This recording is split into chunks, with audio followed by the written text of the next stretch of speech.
Assalamualaikum warahmatullahi wabarakatuh. Alhamdulillahirabbil alamin, wassalatu wassalamu ala asyrafil anbiya'i wal mursalin wa ala alihi washabihi ajmain, amma ba'du. Pertama-tama dan yang paling utama, marilah kita panjatkan puji beserta syukur kehadirat Allah Subhanahu wa taala yang mana beliau telah memberikan kita kesempatan dan kesehatan hingga kita dapat berkumpul pada hari ini. Salawat berserta salam tak lupa kita sanjung sajikan kepada pangkuan Nabi besar Muhammad SAW, yang mana beliau telah membawa kita dari alam kebodohan hingga alam berilmu pengetahuan seperti yang kita rasakan pada saat ini. Yang saya hormati Bapak Taufikul Hadi selaku dosen kami, dan yang saya hormati teman-teman yang seperjuangan dengan saya.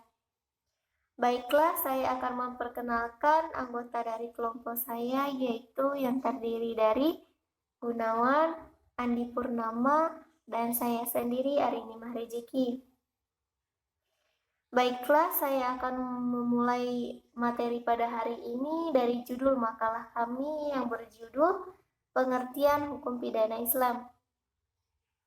Hukum pidana Islam sering disebut dengan fikih jinayah, yang merupakan syariat Allah Subhanahu wa taala yang mengatur ketentuan hukum mengenai tindak pidana atau perbuatan kriminal yang dilakukan oleh orang-orang mukhalaf atau orang-orang yang dapat dibebani kewajiban sebagai hasil dari pemahaman atas dalil-dalil hukum yang terperinci dari Al-Quran dan hadis. Secara umum, pengertian jinayat atau hukum pidana pada hukum positif yaitu hukum yang mengatur perbuatan yang berkaitan dengan jiwa atau anggota badan, seperti membunuh, melukai, dan sebagainya.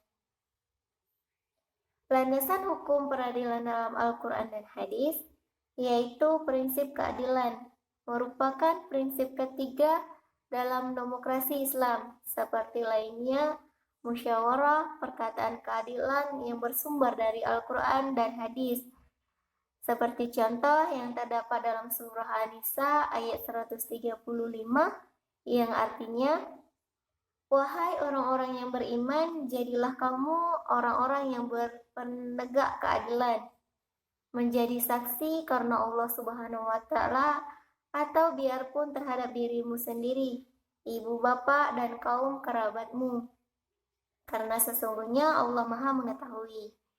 Adapun unsur atau syarat tindak pidana yaitu suatu perbuatan baru dianggap sebagai tindak pidana apabila unsur-unsurnya telah terpenuhi. Unsur ini ada yang umum dan ada yang khusus. Unsur umum berlaku untuk semua jarimah, sedangkan unsur khusus hanya berlaku untuk masing-masing jarimah. Adapun unsur jarimah yaitu yang pertama, unsur formil, adanya undang-undang. Yang kedua, unsur material, adanya sifat melawan hukum.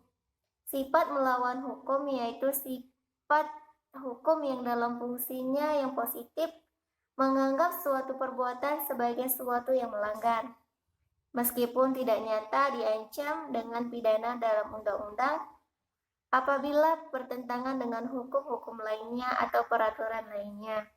Yang ketiga, unsur modil, pelakunya mukhalaf atau orang yang dimintai pertanggungjawaban. Dari beberapa pendapat dapat disimpulkan bahwa tindak pidana hukum Islam yang disebut jinayah atau suatu tindakan yang dilarang oleh syara dalam Al-Quran dan hadis, karena dapat menimbulkan bahaya bagi jiwa, harta, keturunan, dan akal. Ada banyak beberapa pendapat dari sumber-sumber lainnya, seperti sumber hukum pidana yang tertulis. Yang tertulis ini yang terdapat dalam hukum pidana, yaitu dalam kitab-kitab atau hukum pidana KUHP. Sumber hukum pidana yaitu adalah peraturan hukum yang dikeluarkan oleh lembaga negara yang membuat peraturan hukum tersebut. Baiklah, sekian dari presentasi makalah kami pada hari ini. Jika ada kesalahan kata atau kurang mengerti, mohon dipertanyakan karena kami masih dalam tahap pembelajaran atau proses pembelajaran. Kami mohon maaf kepada Bapak, kami mohon maaf kepada teman-teman semua, kami mohon maaf. Saya akhiri, Assalamualaikum warahmatullahi wabarakatuh. Terima kasih karena Allah Subhanahu wa Ta'ala, atau biarpun terhadap dirimu sendiri, ibu bapak dan kaum kerabatmu, karena sesungguhnya Allah Maha mengetahui. Adapun unsur atau syarat tindak pidana yaitu suatu perbuatan baru dianggap sebagai tindak pidana apabila unsur-unsurnya telah terpenuhi. Unsur ini ada yang umum dan ada yang khusus. Unsur umum berlaku untuk semua jarimah, sedangkan unsur khusus hanya berlaku untuk masing-masing jarimah. Adapun unsur jarimah yaitu yang pertama, unsur formil, adanya undang-undang. Yang kedua, unsur material, adanya sifat melawan hukum.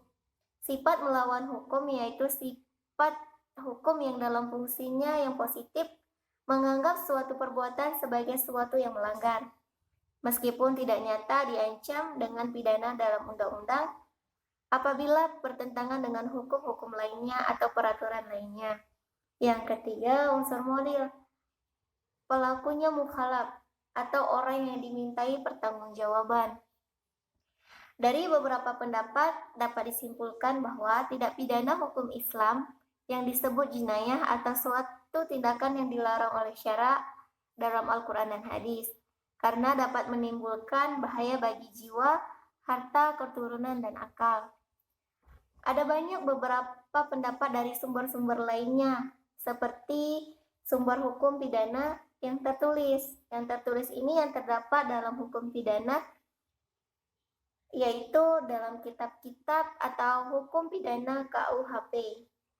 Sumber hukum pidana yaitu adalah peraturan hukum yang dikeluarkan oleh lembaga negara yang membuat peraturan hukum tersebut. Baiklah, sekian dari presentasi makalah kami pada hari ini. Jika ada kesalahan kata atau kurang mengerti, mohon dipertanyakan karena kami masih dalam tahap pembelajaran atau proses pembelajaran. Kami mohon maaf kepada Bapak, kami mohon maaf kepada teman-teman semua, kami mohon maaf. Saya akhiri, Assalamualaikum warahmatullahi wabarakatuh.